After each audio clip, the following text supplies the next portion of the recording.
Djathi Erzeni Mykur në supermarketin Xhangolli ku Flegjum. Një denoncim është publikuar së fundmi në lidhje me produktet e bulmetit të kompanisë Erzeni të shitura në supermarketin Xhangolli.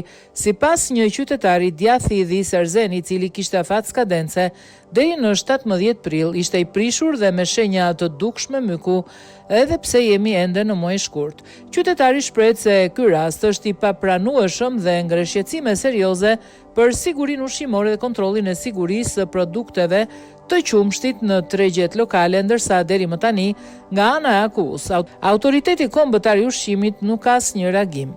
Ai kërkon që autoritetet kompetente të ndërhyjnë dhe të kryejnë inspektime për të parandaluar rreziqe të ngjashme për konsumatorët. Ndërkohë, kjo nuk është hera e parë që AKU nuk tregon përgjegjësi për kontrollet që i ka për detyrë t'i kryej, por reagon vetëm pasi skandali është publikuar në media.